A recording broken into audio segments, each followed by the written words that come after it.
تمہیں لگتا ہے کہ تم اب خالی ہاتھ رہ گئے ہو، تمہاری زندگی سے جو چیز نکل گئی ہے، تمہیں لگتا ہے کہ اب وہ کبھی تمہاری قسمت کا حصہ نہیں بنے گی۔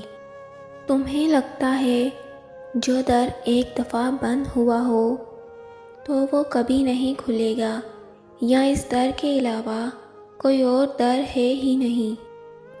اگر تم اس طرح کے وسوسے اور اندیشوں کا شکار رہتے ہو تو جان لو ان سب فکروں سے آزاد ہونے کا ایک ہی راستہ ہے، جس کی صرف ایک ہی منزل ہے، جو بادشاہوں کا بادشاہ اور سب سے بڑا کارساز ہے۔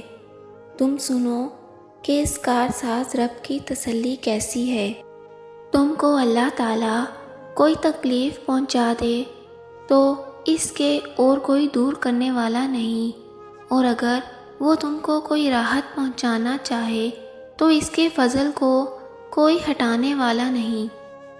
تمہارا یوں ہاتھ پھیلا کر دیر تک ہتھیلیوں میں آنسو بہانا اللہ سے چھپا تو نہیں، تمہارا صبر کرتے کرتے تھک جانا اور پھر اس حد تک جا کر خاموش ہو جانا اللہ کے علم سے باہر تو نہیں۔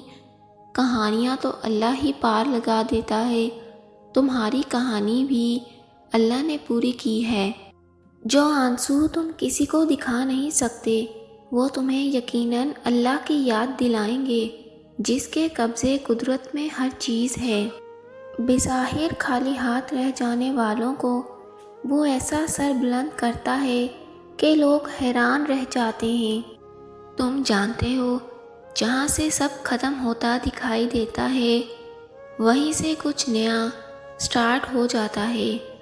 کسی چیز کے حجر میں کسی بہترین چیز کا قرب بھی ضرور دیا جاتا ہے۔ تمہاری چھن جانے والی چیز کے بدلے اگر اللہ اپنا قرب عطا کرتے تو اس سے بہتر بھلا کچھ اور ہوگا۔ جب تم رب سے قریب ہو کر سب سے بے نیاز ہو جاتے ہو تو وہ تمہارے ڈگمگاتے قدموں کو مضبوط کر کے جینے کا حوصلہ دیتا ہے۔ صبر کیجئے، یقیناً نیک انجامی متقیوں ہی کے لیے ہے۔ تم تو ذرا سی تکلیف سے شکوے کے انبار لگاتے ہو، لیکن جان لو کہ رو رب بھی رحمان ہے، اس سے جڑنے والا تو غنی ہو جاتا ہے۔ جو اس سے جڑتا ہے وہ اس کے دل میں ہمیشہ کے لیے بس جاتا ہے، تب تو بس انسان ہوتا ہے اور اس کے چاروں طرف محبت الہی ہوتی ہے۔ اور یہ سب ایسے ہی تو نہیں ملتا نا، تمہاری عاجزی، انکساری، درگزر، شکر، صبر اور تمہاری توبہ، یہ سب مل کر ہی بہت قربت الہی لے کر آتے ہیں۔ خدا ڈھونڈنے سے واقعی مل جاتا ہے، مگر اس وقت جب تمہاری تلاش سچی ہوتی ہے۔